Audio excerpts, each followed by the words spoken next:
जय गौर श्री राधा रमनो विजयते। तनु यादव जी, आप मुझे देख सकते हैं? Pallavi, can you see me clearly? I welcome you all to the Sutra Stotra and Shastra class of Nimai Pathshala. Today we have a combination class. Today we've tried to mix two batches together because what we are going to do today is not the regular course that we do in our every week class, but today is a special class in which we will be doing the Mahatma of Sri Vishnu Sahasranam. Am I audible very clearly? Is there any kind of interruption? Because I'm not in Bharat right now again, because Maharashtra is having Katha in Dubai from tomorrow. So we are in Dubai right now, and that's why I've tried to combine the classes. So because day before yesterday was the Manorat. Yesterday entire day we were traveling, or आज I did not wanted to to miss the class. So अगर आप लोगों को कभी भी, is there anybody in the class who does not understand Hindi? Because it's a mixed class. I don't know why, but I forgot that I could have also combined my Sunday class with it, but I have not combined that class. But these two classes are combined. Are you all okay with Hindi? Is there anybody who does not understand Hindi? Please message. But I will do the class in combination because this is the combination class. So let's get back to the class. Today, we will not be doing the Bhagavad Gita shlokas because as I've told before also, these are two classes combined. So we will directly be doing Vishnu Sahasranam Stotra. Before we start the class and I tell you more about the class, let's pray in the lotus feet of Sri Radharaman Lal that whatever we are, wherever we are, whatever we are doing, it's all because of his mercy. कृष्णाय वासुदेवाय हरये परमात्मने प्रणतः क्लेशनाशाय गोविन्दाय नमो नमः. So now I would like Soumya Parashar to sing the first shlok of Dhyan, which we have done of Sri Vishnu Sahasranam. Shuklambaradharam Vishnum. Radhe Radhe बच्चे. शुक्लाम्बरधरं विष्णुं शशिवर्णं चतुर्भुजं प्रसन्नवदनं ध्यायेत् सर्वविघ्नोपशान्तये. Very good. Riya Kashyap ji, second shlok. Vyasaya Vishnu Rupaya. व्यासाय विष्णुरूपाय व्यासरूपाय विष्णवे नमो वै ब्रह्मनिधये वासिष्ठाय नमो नमः. क्या बात है, वेरी गुड. अनुष्का चौहान जी, शांताकारं भुजगशयनम. शान्ताकारं भुजगशयनं पद्मनाभं सुरेशं विश्वाधारं गगनसदृशं मेघवर्णं शुभांगं लक्ष्मीकान्तं कमलनयनं योगिभिर्ध्यानगम्यं वन्दे विष्णुं भवभयहरं सर्वलोकैकनाथम्. सर्वलोकैकनाथम.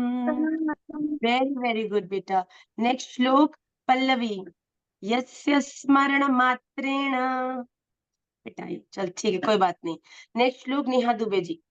यस्य स्मरण मात्रेण. राधे राधे मैया. राधे राधे लाली. यस्य स्मरणमात्रेण जन्म संसार बंधनात् विमुच्यते नमस्तस्मै विष्णवे प्रभविष्णवे. Very good. मेहर. नमः समस्त भूतानाम. राधे राधे मैया. राधे राधे बच्चे. नमः समस्त भूतानां आदिभूताय भूभृते अनेक रूप रूपाय विष्णवे प्रभविष्णवे. But we have to learn it, बच्चे. Okay, we'll learn it in the next class. Janvi, repeat this श्लोक बेटा. नमः समस्त भूतानाम. नमः समस्त भूतानां आदिभूताय भूभृते अनेक रूप रूपाय विष्णवे प्रभविष्णवे. श्री राधा रमण लाल की जय. बहुत सुंदर. आज हमने प्रणाम के रूप में जो विष्णु सहस्त्र नाम के ध्यान के श्लोक हम लोगों ने हृदयस्थ किए हैं, वो ही हम लोगों ने गाए. मेरा आप लोगों से बार बार निवेदन है कि जो ध्यान के श्लोक हम लोगों ने याद किए हैं 5, इन्हें आप अच्छी तरह से हृदयस्थ करें, क्योंकि आज हम विष्णु सहस्त्र नाम का जो महात्म है, आज हम विष्णु सहस्त्र नाम के मूल पाठ के 2 श्लोक जो आप याद करेंगे इन दिस कमिंग वीक वो भी करेंगे। उससे पहले विष्णु सहस्त्र नाम का गान पितामह भीष्म ने कब गाया?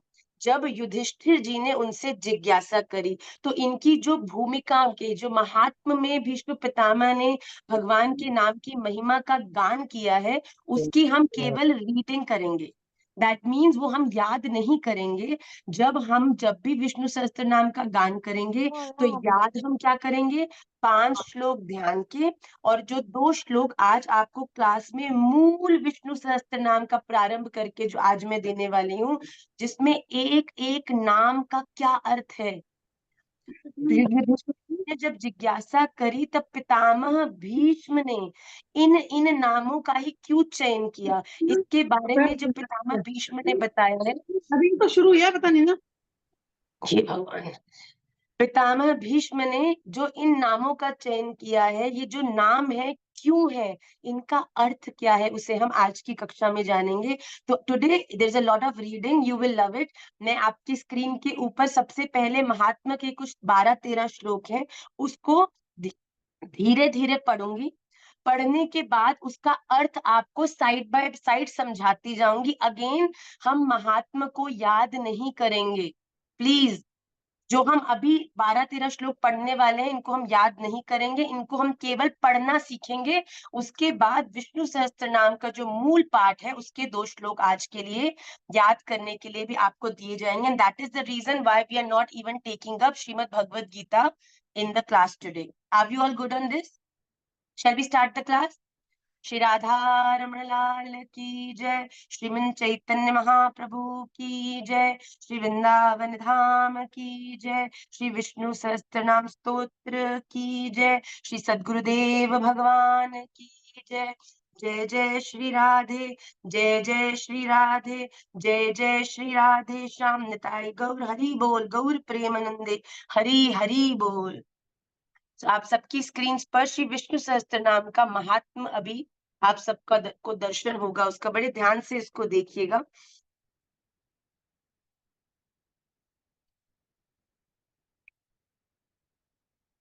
ओम श्री परमात्मने नमः। वैशंपायन उवाच। पहले एक बार हम पूरे पाठ की रीडिंग करेंगे, उसके बाद मैं इसका अर्थ भी आपको समझाऊंगी। श्रुत्वा धर्मान शेषेण पावनानि च सर्वशः युधिष्ठिरः शान्तनवम् पुनरेवाभ्यभाषत। जैसे जैसे मैं पढ़ रही हूँ स्क्रीन पे अपनी दृष्टि को चलाते जाइएगा। फर्स्ट श्लोक हमने अभी रीड किया। वैशंपायन उवाच। श्रुत्वा धर्मान शेषेण पावनानि च सर्वशः युधिष्ठिरः शान्तनवम् पुनरेवाभ्यभाषत। Please don't write on the screen, please. Yudhishthir उवाच।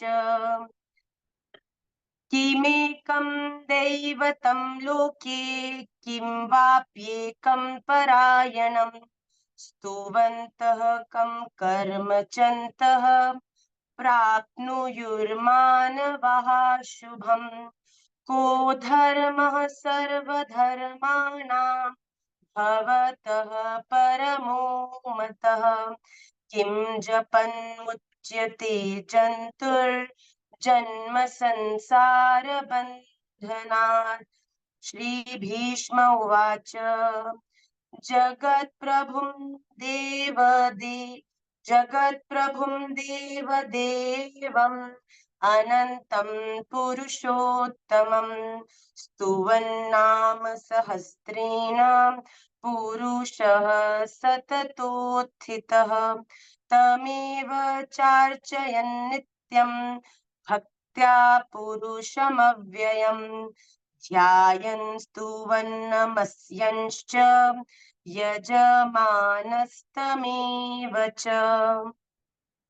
अनादिनिधनं विष्णुं सर्वलोकमहेश्वरं लोकाध्यक्षं स्तुवन् नित्यं सर्वदुःखातिगो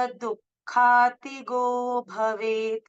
ब्रह्मण्यं सर्वधर्मज्ञं लोकानां कीर्तिवर्धनं लोकनाथं महद्भूतं सर्वभूत भवोद्भवम्।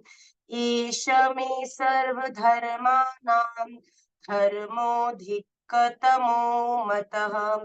यद्भक्त्या पुण्डरीकाक्षं स्तवैर्चनरः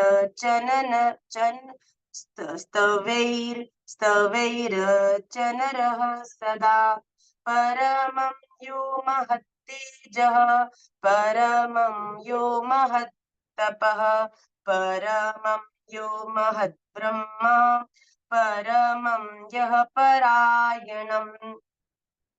पवित्राणां पवित्रं यो मंगलानां च मंगलम् देवतानां च भूतानां यो व्ययः पिता यतः सर्वाणि भूतानि भवत्यादि युगागमे यस्मिंश्च प्रलयं यान्ति पुनरेव युगक्षये तस्य लोक प्रधानस्य जगन्नाथस्य भूपते विष्णोर्नाम सहस्रं मे शृणु पाप भयापहम्। यानि नामानि गौणानि विख्यातानि महात्मनः ऋषिभिः परिगीतानि तानि वक्ष्यामि भूतये। श्री राधा रमण लाल की जय। आप सबने संग संग रीड करने का अगर प्रयास किया हो तो ये प्रारंभ का महात्म है कि जो स्तोत्र दिव्य अलौकिक 1000 नाम भगवान विष्णु के जो स्वयं पितामह भीष्म के मुख से निकले हैं, इनके निकलने के पीछे का कारण क्या है। जो वैशंपायन है, जब उन्होंने ये श्रवण कराया है, देखिए वैशंपायन कौन है। वैशंपायन वेद व्यास जी के विद्वान शिष्य है। ऐसा कहा गया है कि व्यास जी के एक जो प्रमुख शिष्य हुए हैं उनमें से एक वैशंपायन जी भी हैं। और वैशंपायन जी ही पांडवों के पौत्र महाबली परीक्षित के पुत्र राजा जनमेजय को, जो एक यज्ञ के दौरान महाभारत को श्रवण कराते वक्त उन्होंने इस दिव्य अलौकिक स्तोत्र को श्रवण कराया है। तो क्या कहते हैं, उन्होंने सबसे पहले जो वैशंपायन जी हैं उन्होंने क्या कहा है, पहले श्लोक में बड़े ध्यान से देखिएगा। वैशंपायन जी कहते हैं राजा जनकादय को कि राजन धर्मपुत्र या राजा युधिष्ठिर ने संपूर्ण विधि रूप धर्म तथा पापों को क्षय करने वाले धर्म रहस्यों को सब प्रकार से सुनकर शांतनु पुत्र भीष्म से फिर पूछा। मतलब कि इस समय जो पितामह भीष्म है, जो युधिष्ठिर है, इस समय संपूर्ण रूप से संशयों से ग्रसित होकर उन्होंने पितामह भीष्म से क्या जिज्ञासा करी। सबसे पहले युधिष्ठिर क्या कहते हैं, किमे कम दैवतम लोके किम वाप्येकम परायणम स्तुवन्तः कम कर्मचन्तः प्राप्नुयुर्मानवः शुभम। युधिष्ठिर पितामह भीष्म जी से पूछते हैं कि समस्त जगत में एक ही देव वो कौन से हैं, तथा इस लोक में एक ही परम आश्रय स्थान कौन है, जिनका साक्षात्कार कर लेने पर जीव की अविद्या रूप हृदय ग्रंथि टूट जाती है, सब संशय नष्ट हो जाते हैं तथा संपूर्ण कर्म क्षीण हो जाते हैं। किस देव की स्तुति गुण कीर्तन करने से तथा किस देव का नाना प्रकार से बाह्य और आंतरिक पूजन करने से मनुष्य को कल्याण की प्राप्ति होती है। तो यहाँ पर युधिष्ठिर पितामह भीष्म से जिज्ञासा कर रहे हैं कि आप मेरा मार्गदर्शन करिए, अभी मेरे द्वारा कितने सारे लोगों की मृत्यु हुई है, कितने सारे अपराध मेरे द्वारा बनाए गए हैं, तो आप मुझे बताओ कि कौन से वो एक परम देव हैं जिनका एकमात्र आश्रय ग्रहण करने से मैं इन सब पापों से मुक्त हो जाऊंगा। आगे क्या कहते हैं युधिष्ठिर, को धर्म सर्वधर्माणां भवतः परमो मतः किम जपन मुच्यते जन्मर जन्म संसार बंधनात्। कहते हैं आप समस्त धर्मों में पूर्वोक्त लक्षण से युक्त किस धर्म को परम श्रेष्ठ मानते हैं तथा किसका जप करने से जीव मरण और जन्म रूपी संसार बंधन से मुक्त हो जाता है। हम सब भी इसी एक परम प्रश्न के उत्तर की खोज करने के लिए निकले हैं कि किनके नाम का जप करने से, किनके दिखाए हुए धर्म पर चलने से हम संसार के इस जन्म बंधन के मृत्यु से मुक्त हो सकते हैं, जन्म मरण के बंधन से मुक्त हो सकते हैं। अब पितामह भीष्म ने बोलना शुरू किया। श्री भीष्म उवाच, we don't have the first part of the class, we are doing the Mahatma of Shri Vishnu Sahasranam Stotra today. Jagat Prabhum Deva Devam Anantam Purushottamam Stuvan Nama Sahasrena Purushah Satto Thitah। यहाँ पर कह रहे हैं कि भीष्म पितामह क्या कह रहे हैं कि स्थावर जंगम हर रूप संसार के स्वामी ब्रह्मादि देवों के भी देव, देश काल और वस्तु से अपरिच्छिन्न क्षर अक्षर से श्रेष्ठ पुरुषोत्तम का सहस्त्र नामों के द्वारा निरंतर तत्पर रहकर गुण संकीर्तन करने से ही मनुष्य सब दुखों से पार हो जाता है। तो विष्णु सहस्त्र नाम का जो महात्म है उसके द्वारा भगवान क्या, पितामह भीष्म क्या कह रहे हैं युधिष्ठिर से कि इस संपूर्ण सृष्टि में व्याप्त हर प्रकार के प्राणी, ब्रह्मादि देवाओं के भी देवता, देश काल वस्तु सबसे सबके अपरिच्छिन्न मतलब सबके उत्स में रहने वाले, क्षर और अक्षर जानने में आने वाले और नहीं जानने में भी आने वाले हर रूप से पुरुषोत्तम भगवान श्री विष्णु के सहस्त्र नामों के द्वारा निरंतर तत्पर रहकर उनके गुण संकीर्तन करने से ही प्राणी हर तरह से पापों से मुक्त हो जाता है। अनादि निधनम विष्णु सर्व लोक महेश्वरम लोकाध्यक्षम स्तुवन नित्यम सर्व दुखाति गो भवेत। मतलब कि उस जन्म मृत्यु आदि सभी विकारों से रहित, भगवान में कोई भी विकार नहीं है, सर्व व्यापक हर जगह उपस्थित होने वाले, संपूर्ण लोकों के महेश्वर, सभी लोकों के ईश्वर, लोकाध्यक्ष देव की निरंतर स्तुति करने से मनुष्य सब पापों से मुक्त हो जाता है, दुखों से पार हो जाता है। मतलब कि कलयुग केवल नाम आधारा। आज की कक्षा महात्मा कहता है importance, significance of Shri Vishnu Sahasranama. हमें विष्णु सहस्त्रनाम का पाठ क्यों करना चाहिए कि एकमात्र ये ऐसा पाठ है जिसके करने मात्र से, जिसका संकीर्तन करने से, जिसका जप करने से, जिसको श्रवण करने से व्यक्ति दुखों से पार हो जाता है। ये ऐसी मेडिसिन है, ये ऐसा लड्डू है जिसको अगर आपने खा लिया तो आपका मुख मीठा ही मीठा हो जाएगा, मुख में किसी प्रकार की कड़वाहट रहेगी ही नहीं। सोचो मुख में कुछ गंदा खा लो, कड़वा खा लो, फिर मुख का टेस्ट कितना गड़बड़ हो जाता है। जीवन में इतने प्रकार की हमें एक्सपीरियंसेस होते हैं जिसके कारण हमारा जीवन मन कितना दुनिया के प्रति खराब हो जाता है, नेगेटिव हो जाता है, खट्टा हो जाता है। उस समय भगवान क्या कहते हैं कि मेरे इस दिव्य सहस्त्र स्तोत्र का जो पाठ करता है, श्रवण करता है, कीर्तन करता है, उसके लिए इसका कीर्तन बिल्कुल उस मिठास के ही बराबर है जो एक व्यक्ति कड़वे मुंह में लड्डू को डालने के बाद जिस आनंद का अनुभव करता है, जिस प्रसन्नता का अनुभव करता है, उसी प्रकार इस दुखालय रूपी संसार में जो भी इस दिव्य स्तोत्र का आश्रय लेता है उसके जीवन से भी जो दुख दर्द है वो सहज मिट जाते हैं। वो अपने आप चले जाते हैं। उसके ये सहस्त्र नाम उनको सामर्थ्य देता है, वो स्ट्रेंथ देता है।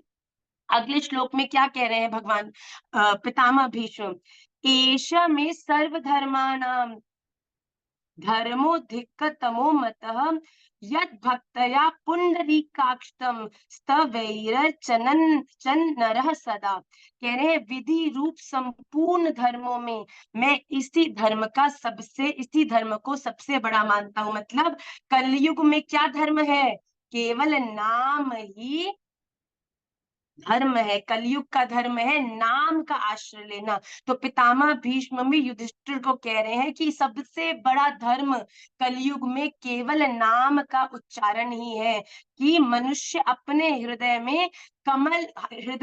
कमल में विराजमान कमल नयन पुंडरीकाक्षम भगवान वासुदेव का भक्ति पूर्वक तत्परता से सहित गुण संकीर्तन रूप स्तुतियों को सदा आचरण करे। मतलब भगवान के नाम गुण जिनमें व्याप्त है उन स्तुतियों का आश्रय लेके उनका भक्ति पूर्वक अपने हृदय में कमल आसन पे कमल नयन भगवान श्री राधा रमन को विराजमान करके पूर्ण भक्ति से पूर्ण निष्ठा से जो भी व्यक्ति इस संसार में इस नाम स्तोत्र के गुणों का चर्चा करता है या उनका आश्रय लेता है, वो हर प्रकार से भगवान की कृपा को प्राप्त करने वाला होता है। परमम यो महत तेज परमम यो महत तपः परमम यो महत ब्रह्म परमम यः परायणम। जो देव परम तेज परम तप परम ब्रह्म और परम परायण है वही समस्त प्राणियों की परम गति भी है। हमने भगवत गीता में भी श्लोक को किया है, ब्रह्मार्पणम ब्रह्म है, जो हर रूप में पराकाष्ठा के रूप में विद्यमान है। ऐसे सर्वोपरि सर्वश्रेष्ठ हमारे राधा रमन लाल समस्त प्राणियों को परम गति प्रदान करने वाले हैं। परम गति एक प्राणी के जीवन की क्या हो सकती है? क्या किसी राजा के घर में जन्म लेना, क्या बड़े बड़े जगहों पर स्थानों पर जाकर पुनर्जन्म कर लेकर बड़ी सुंदर जीवन कंफर्टेबल लाइफ को जीना?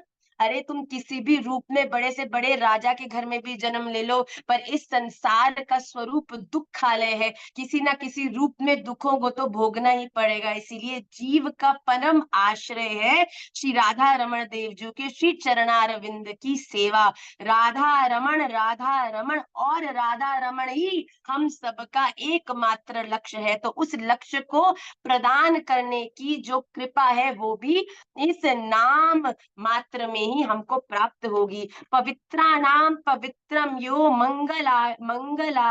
मंगलानाम च मंगलम दैवतम देवतानां च भूतानां यो व्ययः पिता यथा सर्वाणि भूतानि भवत्यादि युगागमे यस्मिंश्च प्रलयं यान्ति पुनरेव युगक्षये तस्य लोक प्रधानस्य जगन्नाथस्य भूपते विष्णोर्नाम सहस्रमे शृणु पाप भयापहम। बड़े स्पष्ट रूप से कह दिया है कि जो पवित्र करने वाले तीर्थ आदि को में परम पवित्र है, मतलब तीर्थों से भी जो ज्यादा पवित्र है, मंगलों से भी जो ज्यादा मंगल है, देवों के भी जो देव है, तथा जो भूत प्राणियों का अविनाशी पिता है। इस विनाशी सृष्टि को बनाने वालों के अविनाशी पिता भगवान श्री राधा रमण कल्प के आदि में जिससे संपूर्ण भूत उत्पन्न हुए हैं और फिर युग का क्षय होने पर महाप्रलय में जिसने वे विलीन हो जाते हैं, उस लोक प्रधान संसार के स्वामी भगवान विष्णु के पाप और संसार भय को दूर करने वाले 1000 नाम मुझसे सुन। पितामह भीष्म क्या कह रहे हैं युधिष्ठिर से? अरे जिस नाम को मैं तुझे सुनाने वाला हूं उसे तू कोई सहज नाम मत समझ लियो। ये नाम किसके नाम है? तीर्थ आदियों को भी पवित्र करने वाला जो तीर्थ है, जो मंगलों का भी मंगल है, जो सभी देवताओं के भी देवता है, जिनसे हर एक भूत प्राणी इस प्रकृति में होने वाले उत्पन्न हुए हैं। और जब ये संपूर्ण सृष्टि प्रलयात्मक होके नष्ट हो जाएगी तो ये संपूर्ण सृष्टि कहाँ जाएगी? जिसमें जाकर फिर से मिल जाएगी, जुड़ जाएगी, और फिर उस लोक प्रधान, संसार के स्वामी भगवान विष्णु के पाप और संसार का भय दूर करने वाले, अरे इस दुनिया में इस जीव की इतने पाप करने की सामर्थ्य नहीं जितना एक विष्णु नाम उच्चारण करने से कृपा एक व्यक्ति को अपने जीवन में प्राप्त हो जाती है। ऐसे लोगों का कल्याण करने वाले, सब भयों को हमारे जीवन से दूर करने वाले भगवान के सहस्त्र नामों को तू मुझसे सुन। इस समय युधिष्ठिर जी बड़े डरे हुए हैं, इतने सारे पाप कर दिए, अब क्या होगा, क्या गति मिलेगी, न जाने कितने नरकों को भोगना पड़ेगा, क्या धर्म था, क्या करना चाहिए, क्या नहीं करना चाहिए। तो युधिष्ठिर जी ने कहा तुझे जो मैं सुनाने वाला हूँ वो ना केवल तेरा कल्याण करने वाला है, पर इसके साथ साथ तेरे हृदय में जितने भी इस संसार संबंधों, इस पूरी लोकाचार से जुड़े हुए डर है ना, अरे इसके साथ ये कर दिया तो ये हो जाएगा, ऐसा हो गया तो वो हो जाएगा, इन सभी भयों से तुझे दूर कराएगा ये भगवान के हजार नाम। यानी नामानि गौणानि विख्यातानि महात्मनः ऋषि भी परिगीतानि तानि वक्ष्यामि भूतये। जो नाम गुण के कारण प्रवृत्त हुए हैं, देखो इस दुनिया में कोई भी ऐसा नाम नहीं है जो भगवान का नाम ना हो, चाहे वो कीर्ति हो, दमयंती हो, चांदनी हो, पूनम हो, हरिओम हो, केशव हो, मधु हो, रेणुका हो, रुचि हो, रिया हो, ये सब भगवान के नाम है। कुछ भगवान के प्रसिद्ध नाम है और कुछ भगवान के गौण नाम है। तो इस दुनिया में हर अक्षर भगवान का ही नाम है। आपका, हमारा, किसी का भी जो नाम है वो स्वयं भगवान का ही नाम है। पर पितामह भीष्म ने युधिष्ठिर जी को कौन से नाम सुनाए हैं? जो नाम गुण के कारण प्रसिद्ध हुए हैं, उनमें से जो प्रविष्ट, मतलब कि जो पॉपुलर और मंत्र दृष्टा मुनियों द्वारा जो जहां तहां सर्वत्र सर्वत्र भगवत कथाओं में गाए गए हैं, और उन अचिंत्य प्रभाव महात्मा के उन समस्त नामों को पुरुषार्थ सिद्ध के लिए मैं तुझे वर्णन करता हूँ। मतलब कि वो नाम जो भगवान के गुणों द्वारा प्रसिद्ध हुए हैं और भगवान के ही चरणाश्रित संतों द्वारा जिनका कथाओं में गुणगान किया गया है, मतलब कि जो नाम भगवान के सिद्ध हो चुके हैं। देखिए प्रणव, अनुष्का, सुदेश, मोहित, ये भी है तो भगवान के ही नाम, पर ये नाम केवल गौण नाम है, ये केवल भगवान के द्वारा ही। अब मैं अगर सोचो मोहित मोहित मोहित मोहित मोहित मोहित मोहित मोहित मोहित नाम चिंतन करूंगी और माला करूंगी, तो ये है तो भगवत नाम ही, पर ये हमें उस आनंद की अनुभूति नहीं देगा। क्यों? क्योंकि ये नाम आचार्यों द्वारा, हमारे संतों द्वारा ये सिद्ध नहीं हुए, पर हमारे इस विष्णु सहस्त्र नाम में जो सहस्त्र नाम पितामह भीष्म द्वारा भगवान के कहे गए हैं, वो ऐसे नाम हैं जिनके उच्चारण मात्र से आपके हृदय में परिवर्तन प्रारंभ हो जाएगा। आपके हृदय में जो भाव है, जो आनंद है, उसकी अनुभूति आपको होने लगेगी। जैसे सोचो, आप जैसे ही बोलते हो कि विष्णु विष्णु विष्णु, राधा राधा राधा रमण, राधा रमण, राधा गोपीनाथ, राधा वल्लभ, आप जब इनका नाम उच्चारण करते हो तो सहज आपके हृदय में एक मुस्कुराहट, एक आनंद की अनुभूति होने लगती है। तो ये जो आप कह लीजिए सर्टिफाइड नाम, भगवान के नाम तो सब है, पर जो आचार्यों द्वारा नाम सैंक्शन है कि ये भगवान के नाम गाने से एक व्यक्ति के हृदय में परिवर्तन प्रारंभ हो जाएगा। तो ये सहस्त्र नाम भगवान के हम आज की क्लास में प्रारंभ करने वाले हैं। अभी जो हमने 13 श्लोक किए वो सारे के सारे थे महात्मा के। आइए आज की क्लास में हम श्री विष्णु सहस्त्र नाम स्तोत्र के प्रथम श्लोक का प्रारंभ करें, जो हम हृदयस्थ करने वाले हैं अपने मूल स्तोत्र में। शुक्लांबरधरं विष्णु व्यासाय विष्णु रूपाय शांताकारं यस्य स्मरण मात्रेण, और फिर नमः सर्व भूतानाम। 5 ध्यान के श्लोक, और उसके बाद जो प्रथम श्लोक हम लोगों को याद करना है, आप सबकी स्क्रीन पर आने वाला है। आपको इतना आनंद आने वाला है, प्रतिदिन आप इसका उच्चारण करेंगे, ये जो आपकी प्यारी प्यारी मुस्कुराहटें हैं, ये दुनिया की बड़ी से बड़ी फोर्स भी लग जाएगी ना, 1 इंची मात्र भी से कम कर दूं, पर जब आप बोलोगे ओम विश्वम विष्णुर्वषट्कारो, जैसे होता नहीं है कि कोई आप पर कोई गलत चीज का प्रभाव करे तो तुम क्या करते हो, कृष्णाय नमः, कृष्णाय वासुदेव, आपको स्ट्रेंथन करेंगे। ये जो मंत्र है, ये जो विष्णु सहस्त्र नाम के श्लोक हैं, ये आपके हृदय में ऐसा कह लीजिए कि आपको कवच की तरह, you will feel that now I am not a body of soil, water, air and everything. Now I'm a body of steel. I'm a body that nobody can harm. आपको इतना strengthened feel होने वाला है. I am telling you, this is magical. आप केवल इसका उच्चारण करके देखना, and I will have a special class to ask for the realizations that you have after reciting these shlokas. Let's read the first shlok. You will love it. संग संग मेरे पढ़िए. ओम विश्वं विष्णुर्वषट्कारो भूतभव्य भवत्प्रभुः भूतकृद्भूतभृद्भावो भूतात्मा भूतभावनः भूतात्मा परमात्मा च मुक्तानां परमागतिः अव्ययः पुरुषः साक्षी क्षेत्रज्ञोऽक्षर एव च.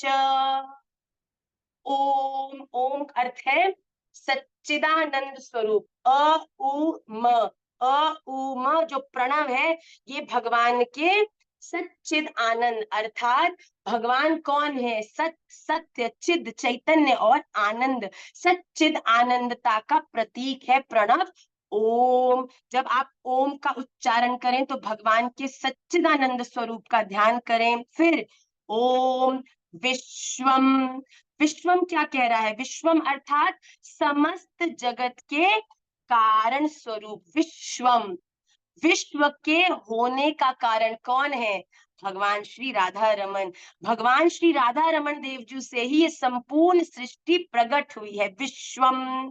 फिर नेक्स्ट नाम क्या है, इसको मैं संधि कर रही हूँ श्लोक के अलावा. विश्वम विष्णु, सेकंड नाम बोला है विष्णु. विष्णु अर्थात सर्वव्यापी.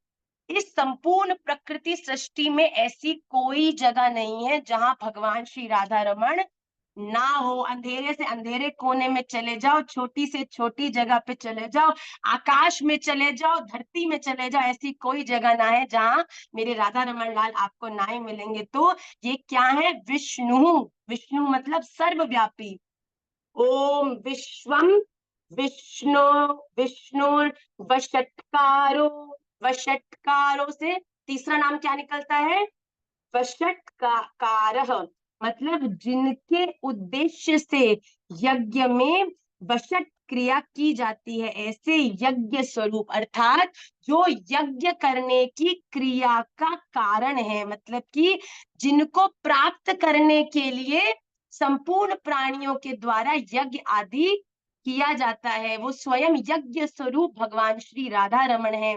मतलब विश्वम जो संपूर्ण विश्व के आधार में है, विष्णु जो सर्वव्यापी है, और वषट्कार मतलब जिनके उद्देश्य से यज्ञ को किया जाता है, मतलब जिनकी प्राप्ति के लिए जो स्वयं यज्ञ स्वरूप है.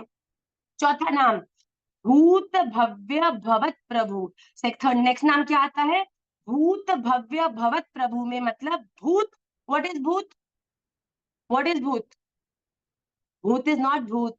ओके, भूत इज भूत, past. Yes, past. Okay, somebody is doing bhoot, not bhoot this bhoot. Bhoot मतलब past. भूत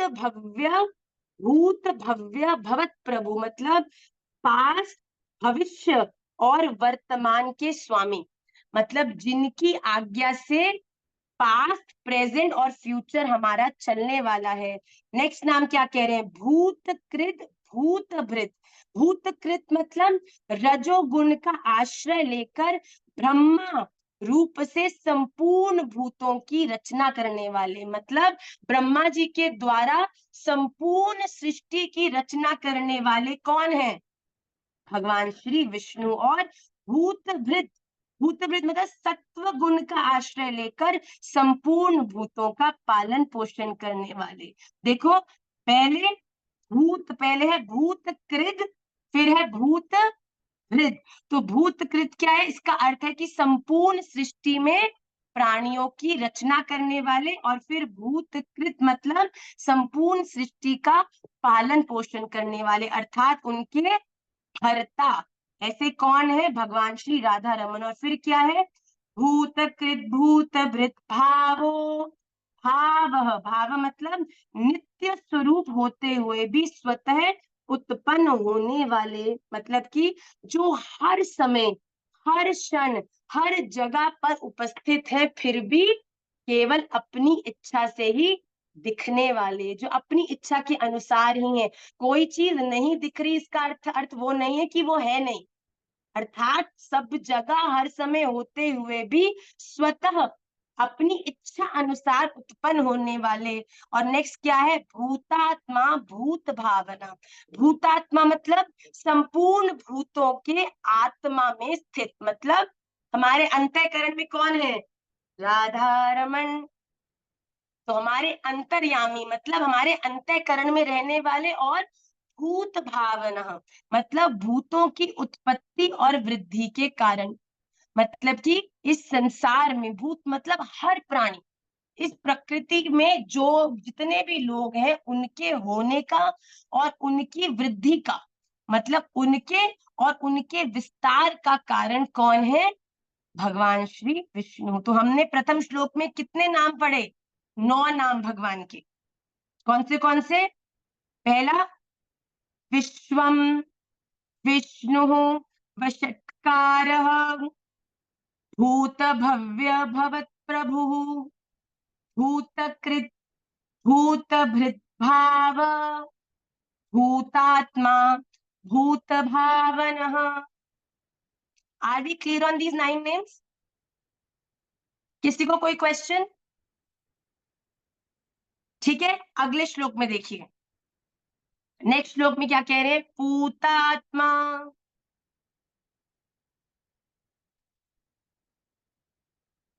please Ekta ji, please don't mess with the screen, I really plead all of you, don't mess with the screen बेटा। Next देखिए, पूतात्मा परमात्मा च। 10वां नाम कौन सा भगवान का बोला है, पूतात्मा। पूतात्मा मतलब पवित्र आत्मा, पवित्र आत्मा मतलब जो पूर्णतः पवित्र है। और नेक्स्ट नाम बोला परमात्मा, परमात्मा मतलब परम श्रेष्ठ, नित्य शुद्ध बुद्ध मुक्त स्वभाव, मतलब कि जो हर रूप में हर तरह से सबसे श्रेष्ठ है, परमात्मा। ठीक है, परम श्रेष्ठ मतलब जो हर समय शुद्ध भी है और बुद्ध भी है, जो कभी मैले नहीं होते, जो कभी अविवेकी नहीं होते, ऐसे परमात्मा भगवान। मुक्ता नाम परमागति, 12वां नाम क्या है, मुक्ता नाम परमागति मतलब मुक्त पुरुषों की सर्वश्रेष्ठ गति स्वरूप। एक व्यक्ति मुक्त कब होगा, मुक्त संसार से कब होगा, जब उसे श्री राधा रमन देव जी के चरणारविंद मिलेंगे। और राधा रमन देव के चरणारविंद कब मिलेंगे, जब राधा रमन जी की कृपा उन पर होगी। तो मुक्त पुरुषों के की सर्वश्रेष्ठ गति स्वरूप अव्यय, अव्यय मतलब जिनका कभी विनाश नहीं हो सकता, जो कभी व्यय नहीं होते, व्यय मतलब खर्च नहीं होते, खत्म नहीं होते। 4वां नाम क्या है, पुरुषः। पुरुषः मतलब कि पुर अर्थात शरीर में शयन करने वाले, मतलब भगवान का स्वरूप क्या है, कोई भगवान का स्वरूप केवल चिंतनीय स्वरूप नहीं है। हमारे राधा रमन देव जो शरीर में शयन करते हैं, उनके 2 सुंदर नेत्र है, एक सुंदर मुस्कुराहट है, उनकी अलकावली है, बराह पीडम नटवर वपु कर्ण योग करणिकारम, ऐसे टेढ़े मेढ़े चरने हमारे। तो हमारे राधा रमन देव जो कोई एक काल्पनिक नहीं है, वो शरीर में शयन करने वाले पुरुष है, पुरुषों में भी सर्वश्रेष्ठ पुरुष है। उसके बाद 15वां नाम क्या है, साक्षी। साक्षी मतलब बिना किसी व्यवधान के सब कुछ देखने वाले, मतलब कि जिनसे कोई पर्दा नहीं हो सकता, आप ये मत सोचो कि राधा रमन जी से कुछ भी हम छुपा लेंगे। ये एक ऐसा सीसीटीवी है जो न केवल आपके ऊपर के एक्शन, आपके अंदर के एक्शन, हर तरह से आपकी इंटेंशन, एक्शन, हर चीज को देखने के लिए सर्व सामर्थ्यवान है। ये ऐसे साक्षी है, साक्षी मतलब सब कुछ देखने वाले, साक्षी कि मेरे हर ये साक्षी है कि इन्होंने मैंने जो किया वो सच है। कोई ऐसे साक्षी हैं जो हर चीज देखने वाले हैं। नेक्स्ट क्या नाम है साक्षी के बाद? 16वां नाम है क्षेत्रज्ञ। क्षेत्र अर्थात समस्त प्रकृति रूप शरीर की पूर्णतया जानने वाले, मतलब कि इस शरीर रूपी क्षेत्र को पूरी तरह जानने वाले, पूरी तरह समझने वाले, पूरी तरह इस शरीर के अंदर और बाहर की प्रतिक्रिया प्रक्रिया को भली भांति समझने वाले। और 17वां नाम क्या है? अक्षर। अक्षर मतलब जो अक्षर, जो कभी क्षीण नहीं होने वाले हैं, जो अक्षर है, infinite, unending, which never like sky which is never ending. अक्षर मतलब जो कभी भी खत्म नहीं होते, कभी क्षीण ना होने वाले, ऐसे भगवान श्री विष्णु के का हम नाम स्मरण करते हैं। तो आज हमने 2 श्लोक पहले विष्णु सहस्त्र नाम के याद करे हैं, जिनमें हमने 17 नामों का ध्यान किया है। आइए उन श्लोकों को एक बार दोबारा से आपकी स्क्रीन पर ये सारे श्लोक होंगे, जो 2 श्लोक हैं इनको देखेंगे। ओम विश्वम विष्णुर्वषट्कारो भूत भव्य भवत प्रभु भूतकृत भूतभृत भावो भूतात्मा भूत भावनः भूतात्मा परमात्मा च मुक्तानां परमागतिः अव्ययः पुरुषः साक्षी क्षेत्रज्ञोऽक्षर एव च। मैं निवेदन करूंगी, I will give duty in every class. I'll change this duty, but for this class I will give the duty to Diksha, that हमने जो आज 17 नाम क्लास में डिस्कस किए हैं, इसका एक नाम सहित विश्वम अर्थ, विष्णु अर्थ, वषट्कार अर्थ, इस तरीके से भी ग्रुप्स में शेयर किए जाएंगे, जिससे कि जब जब आप याद करेंगे तब आपको अर्थ बड़ा स्पष्ट रहेगा। क्लास में तो हम डिस्कस करेंगे ही, बट मैं ये duty every class I will give this duty to somebody. तो आप सबको क्लास में नोट्स बनाने हैं, आप सबको ध्यान से क्लास की रिकॉर्डिंग कर सकते हो, दैट्स अ स्मार्ट मूव। पर आपको जो भगवान के नाम है इन्हें अर्थ सहित इनका चिंतन करना है। ओके, तो आज जो 17 नाम हमने किए हैं, इनके श्लोक, इनका जो 17 नाम है अर्थ सहित क्लास के बाद आपको दे दिए जाएंगे। हमने जो महात्म के 13 श्लोक किए हैं वो केवल पढ़ने हैं, आपको रीडिंग करनी आनी चाहिए महात्म की। और 5 ध्यान के श्लोकों के बाद हम डायरेक्ट सीधा ठाकुर जी के इन सहस्त्र नामों में प्रवेश करेंगे, जो कि ओम विश्वम विष्णुर्वषट्कारो भूत भव्य भवत प्रभु, यहाँ से प्रारंभ हो जाएगा। Any questions? किसी को कोई एक पर्टिकुलर नाम फिर से अर्थ समझना हो तो वो अभी मुझसे पूछ सकते हैं। सो we'll go to सूत्र एंड द सूत्र, बट उससे पहले महात्मा के श्लोक डेली पढ़ेंगे तो बड़ी सुंदर बात है, आपको पता चलेगा कि कितना महात्मा है, कितनी इंपॉर्टेंस है। भूत भव्य भवत प्रभु, तो इसमें बेटा 2 है, भूत भव्य भवत प्रभु। भूत भव्य भवत, ये 3 चीजें, भूत पास्ट, भव्य भविष्य, भवत मतलब प्रेजेंट, जो पास्ट, फ्यूचर और प्रेजेंट का नियंत्रण करने वाले हैं, जिनके कंट्रोल में ये पास्ट, प्रेजेंट और फ्यूचर है हमारा, इसके स्वामी भूत भव्य भवत प्रभु।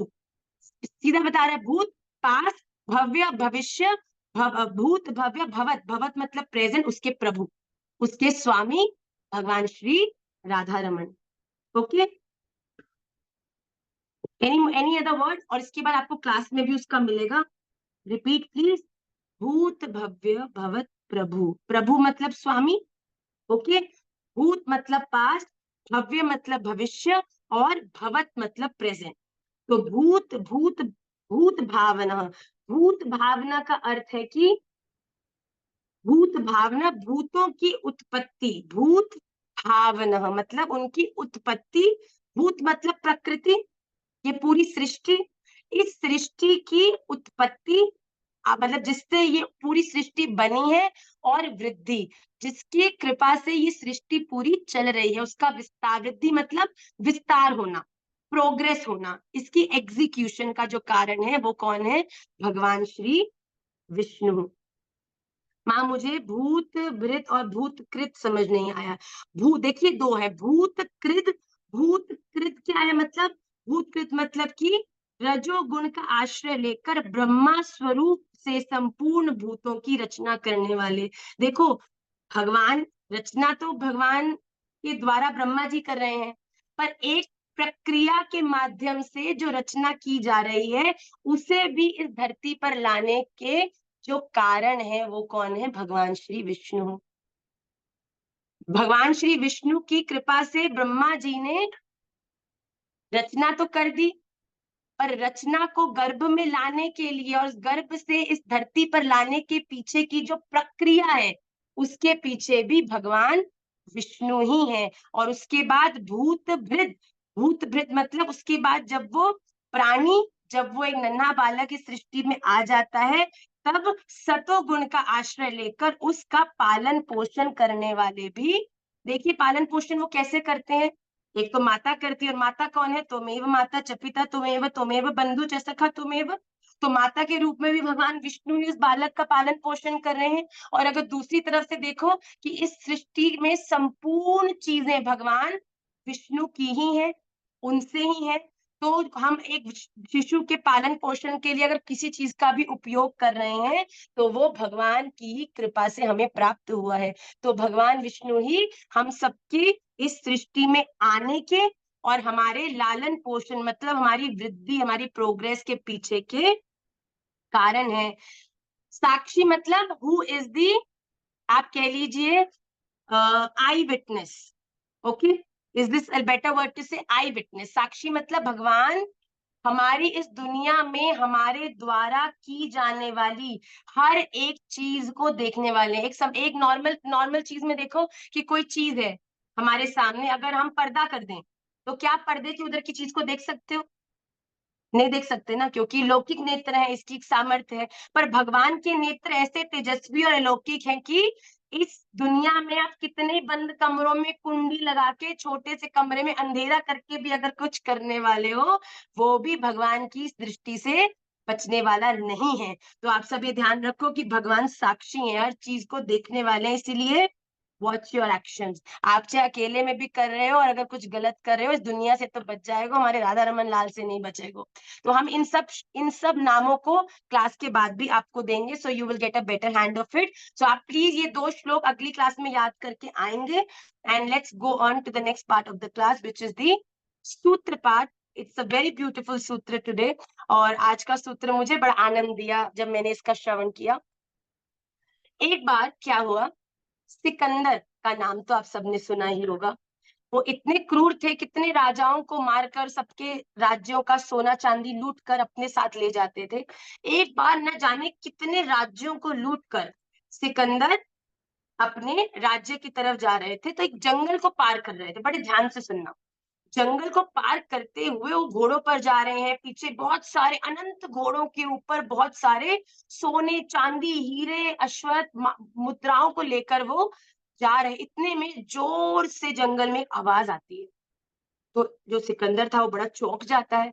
तो एक आवाज आती है, अरे सिकंदर, तू कितने मर्जी हीरे मोती जवाहरात तू लूट के ले जा, पर मेरे पास एक ऐसी चीज है जो तेरी सारी संपत्ति एक तरफ और मेरी वो एक चीज एक तरफ। अब सिकंदर तो था ही हर चीज को चुराने वाला, ऐसी चीजें उसे आकर्षित करती थी, तो उसने उसी समय अपने उस घोड़े को रोक दिया।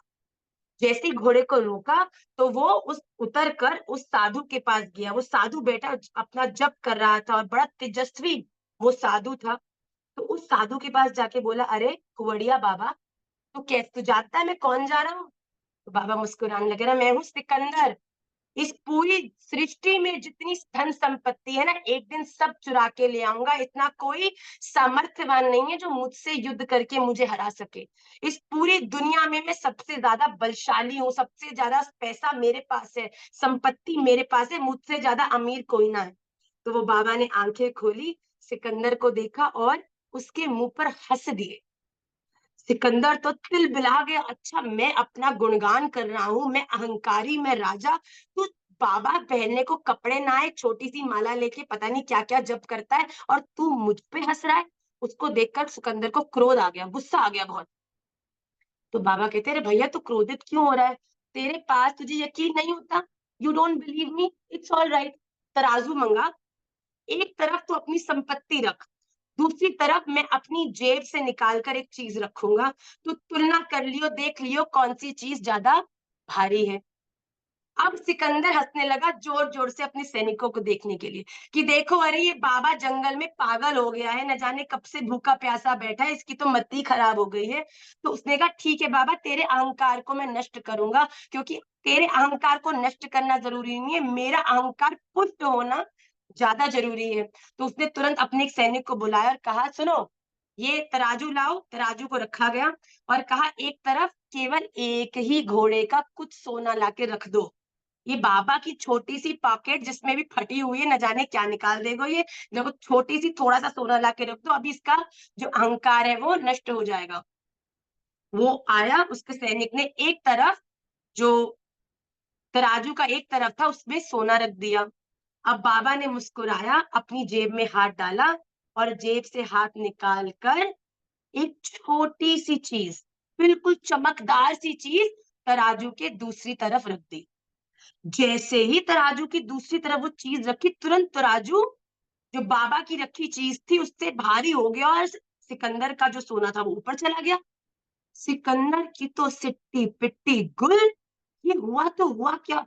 सिकंदर के सारे सैनिक सिकंदर को देखी खिक्की खिक्की करने लग गए, कि सिकंदर तो कह रहा था मेरा तो हिलेगा भी नहीं। अब सिकंदर को बड़ा अपमानित फील हुआ, तुरंत जाके सैनिकों को कहा, जाओ 10 घोड़ों का जो सोना हीरे जवाहरात है उन्हें लाकर इस तराजू पर रखो।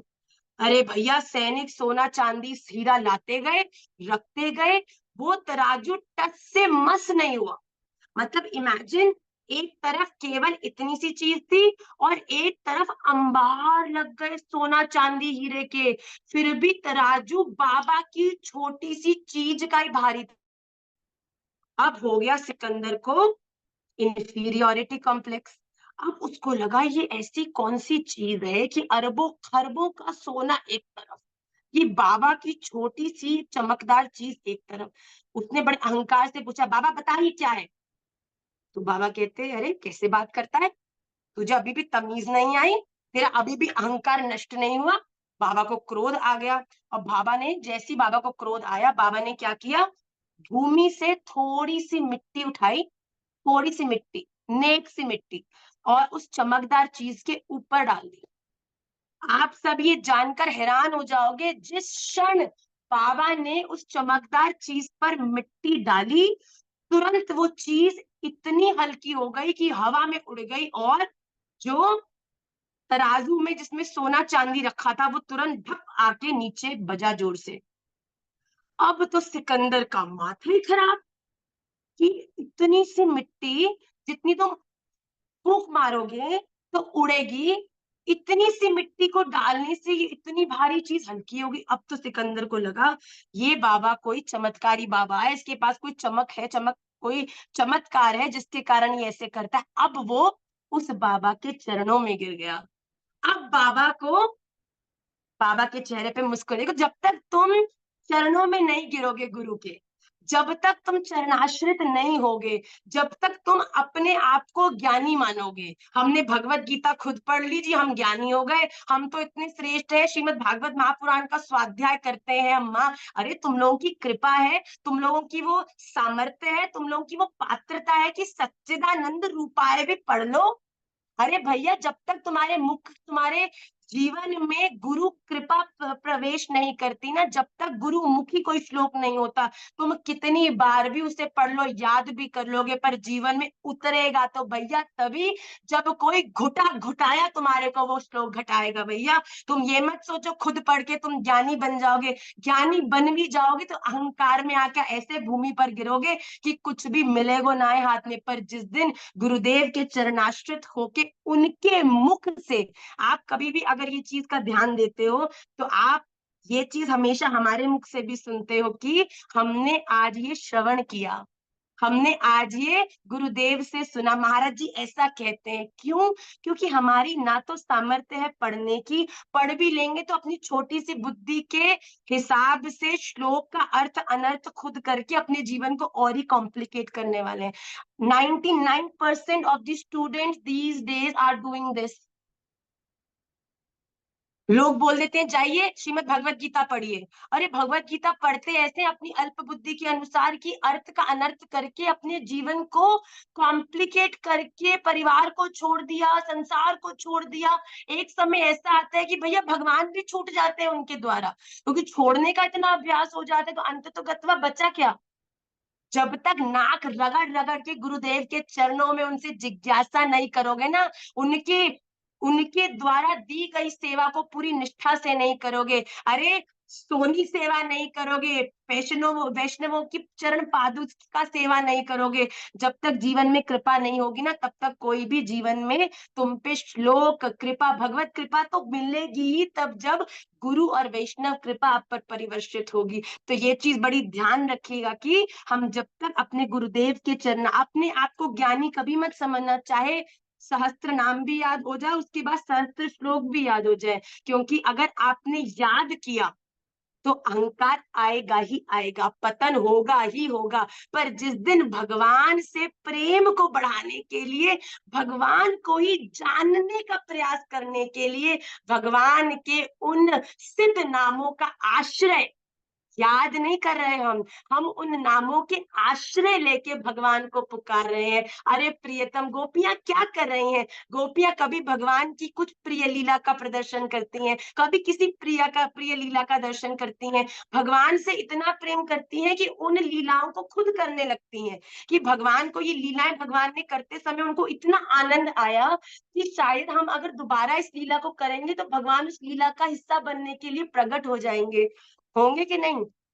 तो उसी उद्देश्य से कि भगवान अपने इन अलौकिक नामों का श्रवण करके हम पर अपनी प्रेम कृपा परिवर्षित करेंगे, इसीलिए हम उनको याद नहीं कर रहे, हम उनका आश्रय ले रहे हैं, जिससे कि हमारे जीवन में जो अनर्थ है उससे हमारी निवृत्ति हो जाए, हृदय में प्रेम प्रकट हो जाए, वैष्णव अपराध हमसे न बने, बार बार नाम महाराज हमारा मार्गदर्शन करें। इस प्रकार जीवन में जब हम आश्रय लेते हैं, आश्रय लेने का अर्थ है कि नाम बड़ा है, हम उनसे छोटे हैं, पर जब याद कर लेते हैं तो हम बड़े हो जाते हैं, नाम छोटा हो जाता है।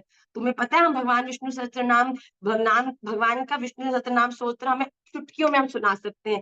ये जो हुआ ना, ये जितनी चुटकियां आपने मानी, समझ लो उतने सहस्त्र करोड़ युग तुम नीचे चले गए भैया। ये कभी मत करना, पर आश्रय लेके भगवान का, भगवान के लिए ही उनको याद करेंगे। तो सिकंदर ने यही किया, कहा ये बाबा तो मुझे बताएगो ना है, तो मुझे ऐसा लगता है आश्रय तो लेना पड़ेगा। चरणों में गिर गया कि अब तो आपको मुझे बताना ही पड़ेगा कि ये चमकीली चीज है तो है क्या। तो वो बाबा मुस्कुराने लगे और कहने लगे, सिकंदर तू चिंता मत कर, मैं बताता हूँ ये क्या है। उसने बताया, ये जो चमकीली चीज है ना, वो और कुछ नहीं, ये मनुष्य की आंख है। ये वो आंख है जो सर्व सामर्थ्यवान है, ये वो आंख है जो सब कुछ देख सकती है, ये वो आंख है जिसके देखने के बाद वो जैसा देखती है, उसके उस वैसा देखने से उसका जो ज्ञान है, उसका जो मन बुद्धि उसको समझता है और वैसा ही वो व्यक्ति बन जाता है। तो सिकंदर ने कहा, अच्छा अगर ये एक व्यक्ति की आंख है तो आपने मिट्टी डाली तो ये बिल्कुल शून्य कैसे होगी? तो उसने कहा कि यही तो गुण है कि जब तक ये आंख साफ है, जब तक हम किसी कंफ्यूजन में नहीं है, जब तक हमारे नेत्रों पर गुरु रूपी चश्मा लगा हुआ है, जब तक हमें सब कुछ क्लियर दिख रहा है, तब तक भगवत प्राप्ति करना बड़ा सहज है। तब तक अपने परम लक्ष्य को प्राप्त करना, may that be anything in your life, उसको प्राप्त करना बड़ा आसान है। पर जिस क्षण नेक सी भी करकट,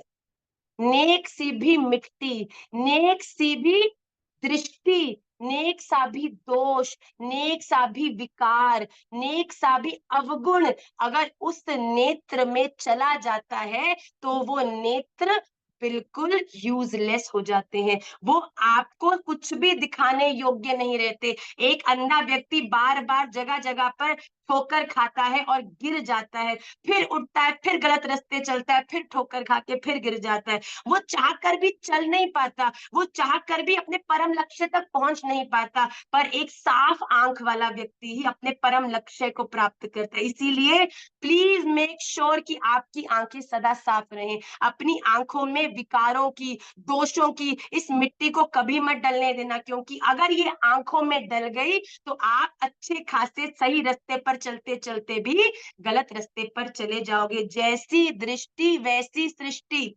एक नेत्र है, एक ही व्यक्ति में एक गुण को देखेंगे, एक ही नेत्र है, उसी सेम व्यक्ति में अवगुण को देखेंगे। एक सच्ची बात बोलूं, एक सेल्फ रिफ्लेक्शन का एक बहुत इंपॉर्टेंट पॉइंट है बच्चों, बड़ा ध्यान रखना। हम अपने जीवन में प्रत्यक्ष इसे उतारते हैं कि आपने अगर किसी को देखा और देखते ही आपको उसमें क्या दिखा और क्या आपने उसको देखकर अपने आप में सोचा।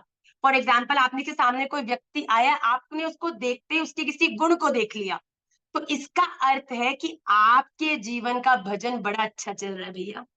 आपके जीवन में जो गुण है वो बढ़ रहे हैं, आपके जीवन में जो आपकी दृष्टि है वो लोगों के गुणों की तरफ आकर्षित हो रही है, लोगों के गुण आपको दिख रहे हैं। पर एक बात सच्ची बोलूं, अगर आप किसी के सामने जा रहे हो और जाते ही उसके कपड़ों से या उसके बोलने के ढंग से या उसके किसी भी आचरण को देखकर आपके मन में उसके अवगुण दिख रहे हैं ना, तो ये समझना उसके अवगुण हो नहीं हो, पर अभी भी आपका भजन कुछ शिथिल चल रहा है। अभी भी आवश्यकता है कि हमें और भजन को बढ़ाना चाहिए और गुरुदेव के चरणाश्रित होना चाहिए, क्योंकि अगर औरों में गुण दिख रहे हैं, अर्थ है कि हमारे जीवन के गुण बढ़ रहे हैं, जिस कारण से औरों के गुणों को देखने में हम सफल हो रहे हैं। पर जिस दिन औरों के अवगुण हमें दिख रहे हो, तो उस दिन समझ जाना कि अपने अवगुण भी अभी प्रबल हैं, जो कि औरों के अवगुण दिख रहे हैं। तो हम जैसी अपनी दृष्टि रखेंगे वैसी हमारी सृष्टि होगी। किसी के गुण देखेंगे, उसके उन गुण को अपने जीवन में उतारने के लिए हम पॉजिटिविटी की तरफ बढ़ेंगे।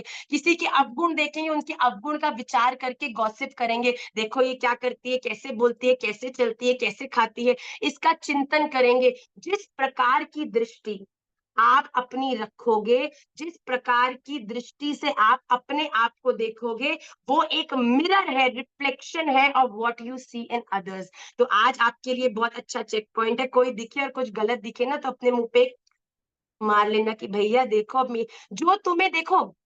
इमेजिन करो, मेरी एक बुरी आदत है कि मैं क्या बुरी आदत बताओ, सोचो कि कोई किसी, मेरी बुरी आदत है कि मैं कोई चीज गड़बड़ करती हूँ। चलो माला करते वक्त मैं बातें करती हूँ, या माला करते वक्त मैं फोन देखती हूँ। चलो माला करने में कई लोग, बड़ी गंदी आदत है भैया, ये कोई करता हो तो मत किया करो, कि कर रहे हैं माला साथ में इंस्टाग्रामिंग चल रही है, कितने कमेंट्स आ रहे हैं।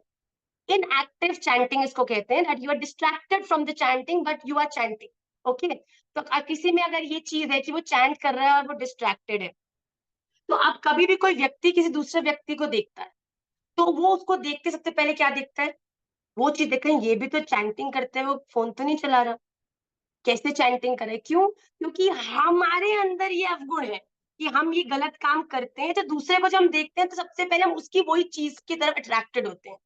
तो अगर आप किसी में, ये कैसे कपड़े पहन रही है, बड़े लोगों को बड़ा अट्रैक्शन होता है, ये गोपी ड्रेस पहनी, इसका तिलक ठीक लगा है कि नहीं लगा, आज इसका तिलक नहीं। भैया कितने लोग, मुझे तो इतनी क्रोध आती है ऐसे लोगों पर जो लोग बोलते हैं कि आपने तिलक नहीं लगाया। भैया मैंने बार बार कहा है, भैया अपने तिलक, अपनी पोशाक और अपने आचरण, अपने दिमाग और अपनी सेवा में ही ध्यान रखो। आपने, कईयों में तो इतनी सामर्थ्य आ जाती है कि गुरुदेव को कहते, गुरुदेव आज आप तिलक लगाना भूल गए जरा। अरे तुम जानते हो गुरुदेव महाराज के माथे मस्तक पर ना तिलक उनको लगाना नहीं पड़ता, राधा रमन देव जी ने अपने हाथ से उस तिलक को लगाकर इस भूमि पर उन्हें भेजा है। हम ये जिज्ञासा प्रश्न करने से पहले ना इस महा अपराध को करने से रुक जाए। माता जी आपने कंठी नहीं पहनी, अरे भैया तुम्हें क्या पता कहाँ कंठी पहनी है, अंदर कंठी पहनी है, किधर कंठी पहनी है, कितनी लंबी कंठी। हम क्यों इन चीजों में उलझते हैं? हम हमेशा दूसरे को देखते हैं, इसमें क्या करेक्शन की जरूरत है, इसका तिलक ठीक है कि नहीं ठीक है। अरे तिलक किसी ने लगाए हो, पसीना आ गया हो, तिलक हट गया हो, क्या बड़ी बात है इसके अंदर। पर हम लोगों का व्यवहार आचरण, जब तक हम दूसरे के चीजों को ठीक करने की कोशिश करेंगे तब तक अपनी गति खराब होने वाली है, ये बात याद रख लीजिए। इसीलिए अपने जीवन में इस बात को मान लीजिए, जैसी सृष्टि वैसी दृष्टि।